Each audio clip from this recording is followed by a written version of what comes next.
Competitive സോളിലേക്ക് സ്വാഗതം. കേട്ടറ്റ് LP-UP psychology syllabus revision സീരീസിലെ 7ാമത്തെ ക്ലാസ്സാണിത്. ഇന്ന് പരിപക്വത അല്ലെങ്കിൽ മെച്ചുറേഷൻ ആണ് ഡിസ്കസ് ചെയ്യുന്നത്. സിലബസിൽ ലേണിംഗ് ആൻഡ് മെച്ചുറേഷൻ, പരിപക്വതയെയും പഠനവും എന്നാണ് ടോപ്പിക്ക് നൽകിയിട്ടുള്ളത്. അതുകൊണ്ട് തന്നെ പഠനത്തെയും പരിപക്വതയെയും താരതമ്യം ചെയ്തുകൊണ്ട് തന്നെ നമുക്ക് പഠിക്കാം.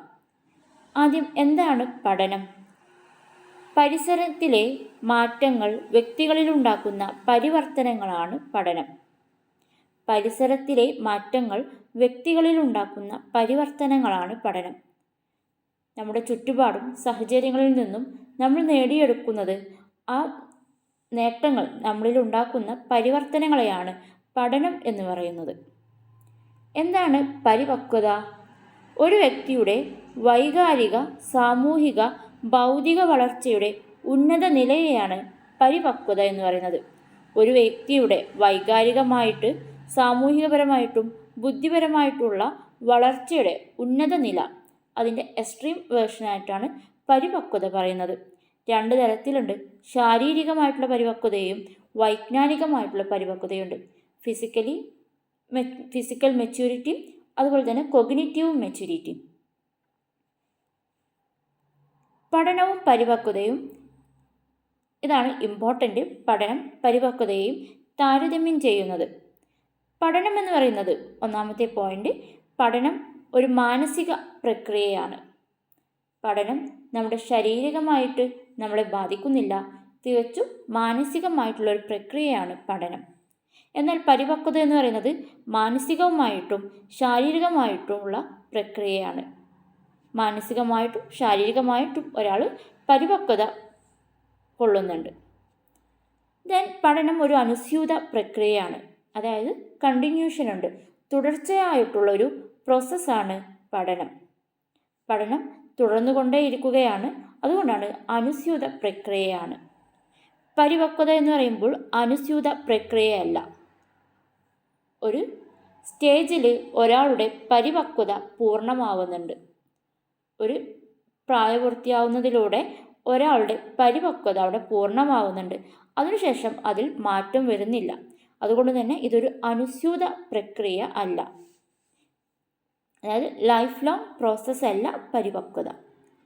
പഠനം പ്രകൃതിയെ ആശ്രയിക്കുന്നു. പഠനം പ്രകൃതിയെ ആശ്രയിക്കുന്നു. നമ്മുടെ ചുറ്റുപാടും നമ്മുടെ പരിസരത്തെയും പഠനം ആശ്രയിക്കുന്നുണ്ട്. പരിപക്വത പാരമ്പര്യത്തെയാണ് ആശ്രയിക്കുന്നത്. നമ്മുടെ പാരമ്പര്യമായി കിട്ടുന്നതാണ് പരിപക്വത. നമ്മുടെ ചുറ്റുപാടുകളോ പരിസരങ്ങളോ നമ്മുടെ പരിപക്വതയെ ബാധിക്കുന്നില്ല. പഠനം ആർജിച്ചെടുക്കുന്നതാണ്. പഠനം നമ്മൾ ജന്മന നമുക്കൊരു അറിവുകളുമില്ല. ഓരോ അറിവും നമ്മൾ പഠനം എന്ന് പറയുന്നത് ആർജിച്ചെടുക്കുകയാണ് ചെയ്യുന്നത്. എന്നാൽ പരിപക്വത നമുക്ക് ജന്മന ഉള്ളതാണ്. പഠനം പക്വതയെ ആശ്രയിക്കുന്നുണ്ട്. ഒരാൾ എത്രത്തോളം പക്വതയുള്ള ആളാണോ അതിനനുസരിച്ച് അയാൾക്ക് പഠന നേട്ടമുണ്ടാക്കാൻ കഴിയും. അതുകൊണ്ട് തന്നെ പഠനം പക്വതയെ ആശ്രയിക്കുന്നുണ്ട്. എന്നാൽ ഒരിക്കലും പരിപക്വത പഠനത്തെ ആശ്രയിക്കുന്നില്ല. ഒരാൾ ഒരുപാട് പഠിച്ചു എന്നതിനനുസരിച്ച് അയാൾ ഒരിക്കലും മെച്യൂരിറ്റിയിലേക്ക് എത്തിയെന്ന് പറയാൻ കഴിയില്ല. അപ്പോൾ പരിപക്വത പഠനത്തെ ആശ്രയിക്കുന്നില്ല. പഠനം ആസൂത്രിതവും നിയന്ത്രിതവുമായ പ്രക്രിയയാണ്. Planned and controlled. പ്ലാനിംഗ് ഉണ്ട്, അതുപോലെ ആസൂത്രിതമാണ്, നിയന്ത്രിതമാണ്. എത്രത്തോളം പഠനം കൈവരിക്കണമെന്ന് ഇത് നമുക്ക് തീരുമാനിക്കാൻ കഴിയും. അതുകൊണ്ട് തന്നെ ആസൂത്രിതവും നിയന്ത്രിതവുമായ പ്രക്രിയയാണ് പഠനം. എന്നാൽ പരിപക്വത യാന്ത്രികമാണ്, ഓട്ടോമാറ്റിക്കായിട്ട് വരുന്നതാണ്. അനിയന്ത്രിതവുമാണ്. നമുക്ക് ഒരാളുടെ മെച്യൂരിറ്റി നമുക്കത് കണക്കാക്കി വെക്കാൻ കഴിയില്ല, ഒരു കൺട്രോൾ ചെയ്യാൻ കഴിയില്ല. അനിയന്ത്രിതമായിട്ടുള്ളൊരു പ്രക്രിയയാണ് പരിപക്വത. പഠനം പ്രവർത്തനങ്ങളെയും അനുഭവങ്ങളെയും പരിശീലനത്തെയും ആശ്രയിക്കുന്നു.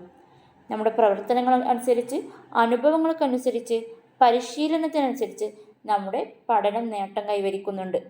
എന്നാൽ പരിപക്വത പ്രവർത്തനങ്ങളെയോ അനുഭവങ്ങളെയോ പരിശീലനത്തെയോ ആശ്രയിക്കുന്നില്ല. കൃത്യമായിട്ട് നോട്ട് എഴുതിയിട്ട് പഠിക്കണം.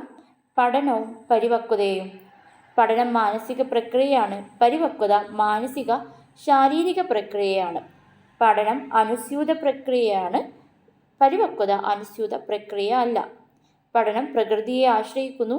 പരിപക്വത പാരമ്പര്യത്തെയാണ് ആശ്രയിക്കുന്നത്. പഠനം ആർജിച്ചെടുക്കുന്നതാണ്. പരിപക്വത ജന്മന ഉള്ളതാണ്. പഠനം പക്വതയെ ആശ്രയിക്കുന്നു, എന്നാൽ പക്വത പഠനത്തെ ആശ്രയിക്കുന്നില്ല. പഠനം ആസൂത്രിതവും നിയന്ത്രിതവുമായ പ്രക്രിയയാണ്. പക്വത യാന്ത്രികവും അനിയന്ത്രിതവുമായ പ്രക്രിയയാണ്. പഠനം പ്രവർത്തനങ്ങളെയും അനുഭവങ്ങളെയും പരിശീലനത്തെയും ആശ്രയിക്കുന്നു. പരിപക്വത പ്രവർത്തനങ്ങളെയും അനുഭവങ്ങളെയും പരിശീലനത്തെയും ആശ്രയിക്കുന്നില്ല. ഇത്രയാണ് ഈ ടോപ്പിക്കിൽ വരുന്നത്. കൃത്യമായിട്ട് സിലബസിൽ വരുന്ന ടോപ്പിക്കാണ്. കൃത്യമായിട്ട് പഠിക്കുക. തുടർന്ന് വരുന്നുള്ള ക്ലാസ്സുകൾക്ക് വേണ്ടിയിട്ട് ചാനൽ സബ്സ്ക്രൈബ് ചെയ്ത് വെക്കുക. താങ്ക്